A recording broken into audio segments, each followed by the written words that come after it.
Welcome to AP European History and Russian History with Dr. Brovkin. Today we continue our series of lectures on the Russian Revolution of 1917. Last time I talked about the July days and the Kornilov affair, that is the events of July and August 1917. And today's topic is devoted to the crucial event of 1917, and that is Bolshevik seizure of power. To the present day, there are hundreds of articles and dozens of books written on the so-called October Revolution, and there were basically two views: whether this was a popular, genuine revolution that brought the Bolsheviks to power, that begins the communist age in Russia, that affected the whole world, or whether this was a coup d'etat, whether this was a seizure of power.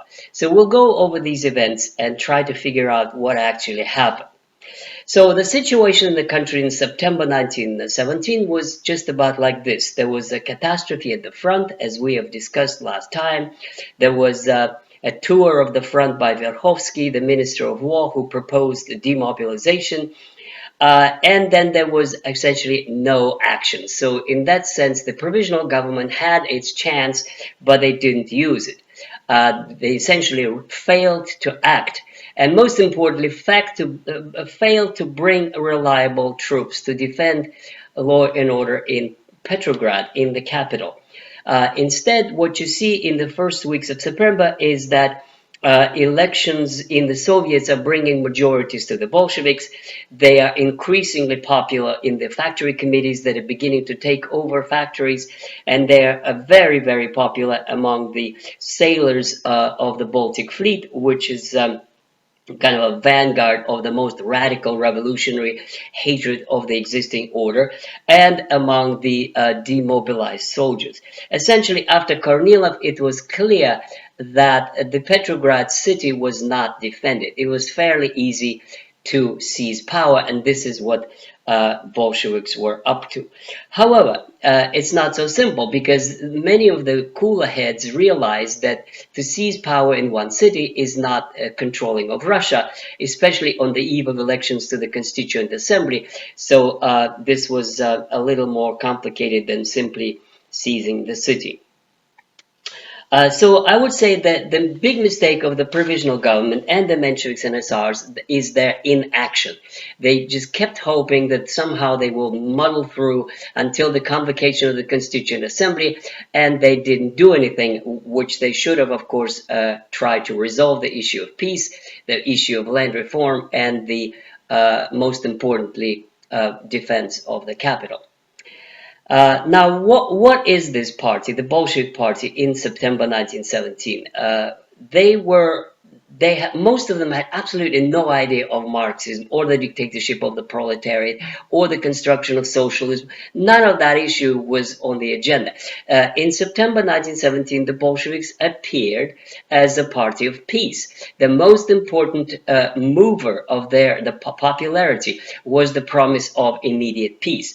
They also promised that they would be the ones that would guarantee the convocation of a Constituent Assembly. They would guarantee a higher standard of living and more fair compensation to workers. They promised everything to everybody, and in that sense, they did gain their popularity. Their public face was very different from what we know their intentions were in terms of abolishing capitalism, private enterprise, and all these things. They didn't talk about this at all.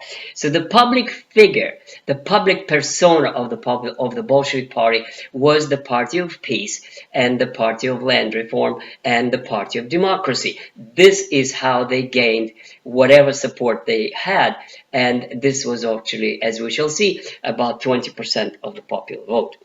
Nevertheless, their slogans were very popular: land now, peace now, factory to the workers. Among the radical part of the workers, that was about less than half of workers' support went for these slogans. Now, there were cooler heads, as I mentioned, in the Bolshevik Party, and this is known as the September crisis in the Bolshevik Party, when Kamenev and Zinoviev, the two very influential members of the Central Committee, voiced their opposition to immediate seizure of power. And there was Lenin was in a kind of a very radical, energetic mood at that time.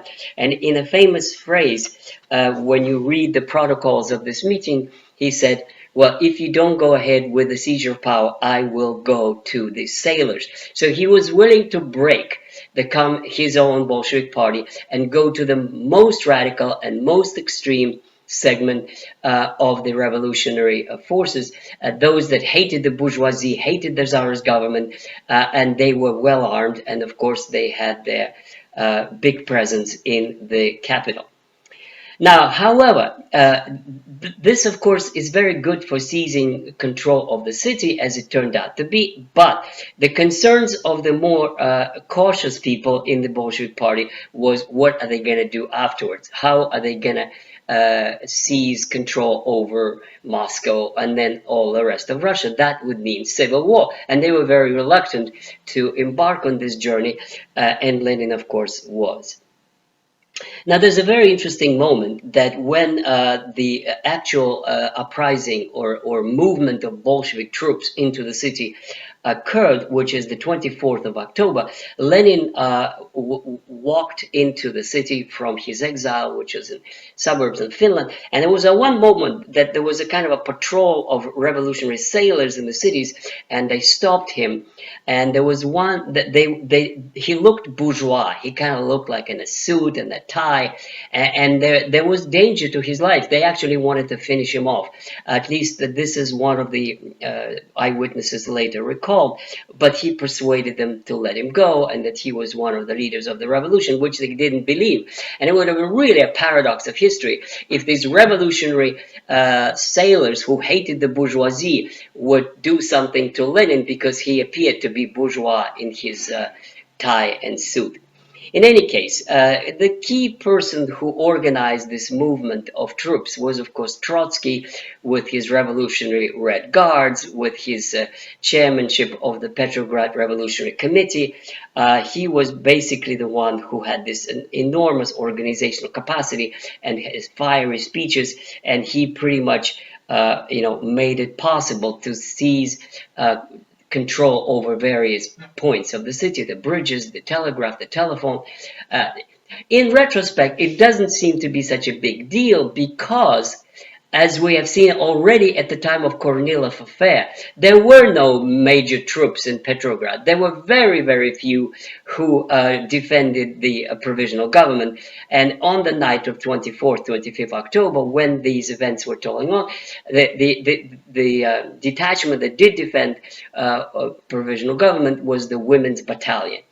And once these revolutionary sailors burst into the Winter Palace, they started, crushing furniture and items of art, and they got into the underground cellars, and there was a lot of wine there, and they just kept drinking and carousing, and some of these poor women were raped. It was a pretty ugly scene, in fact, but then it was all kind of forgotten and made into a wonderful story that was portrayed by the Bolsheviks in later propaganda movies.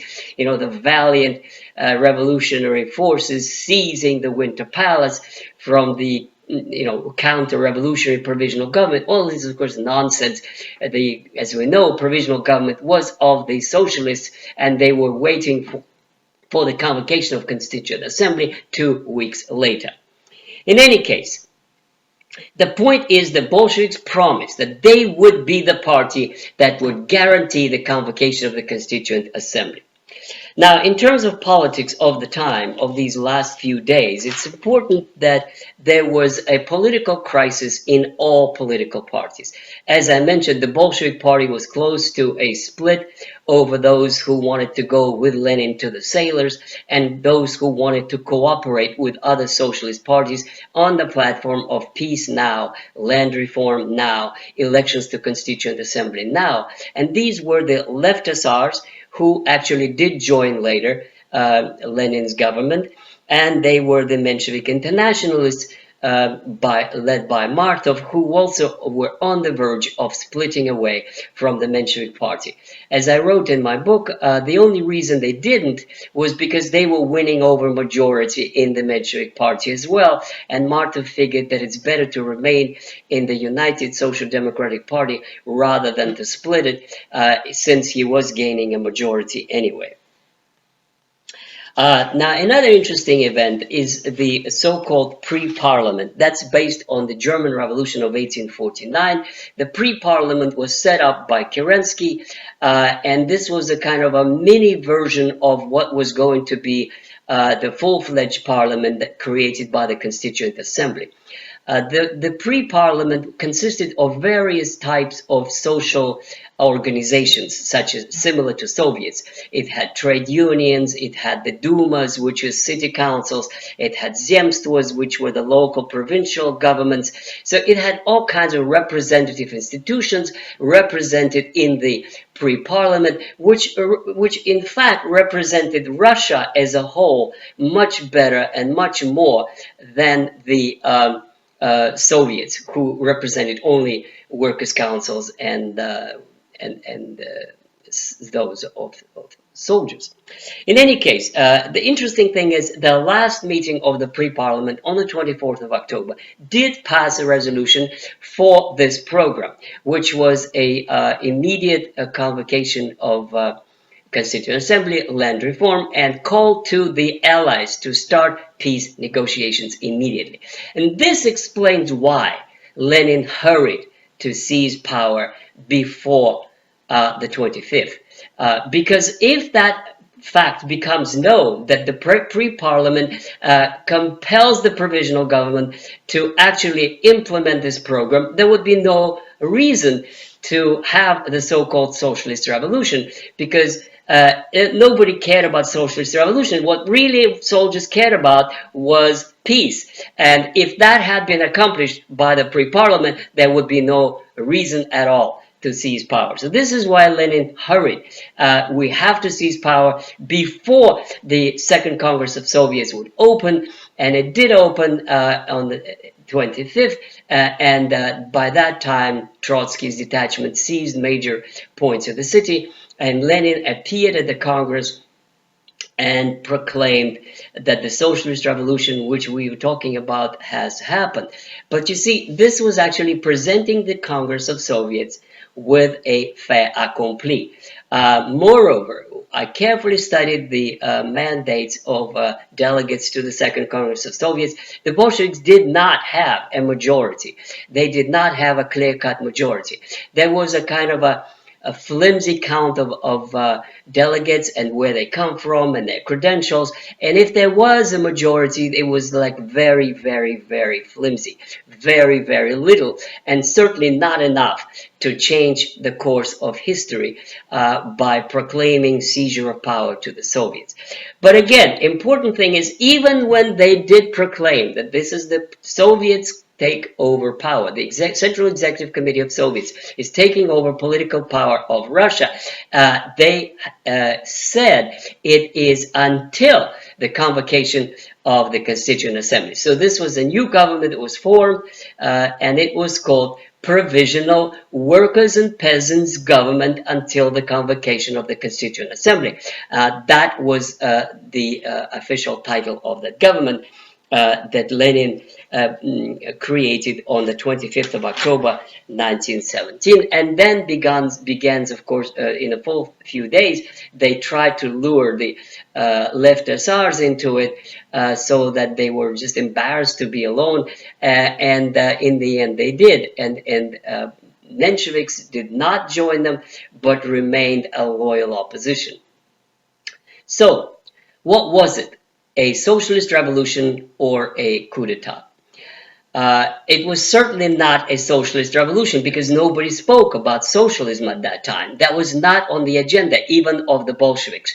It was a revolutionary new left-wing government of several left-wing political parties whose objective was establishing peace as soon as possible land reform and universal suffrage elections. So from that point of view, it was a popular revolution, and one could say that was later hijacked by just one of those parties, the party of Lenin.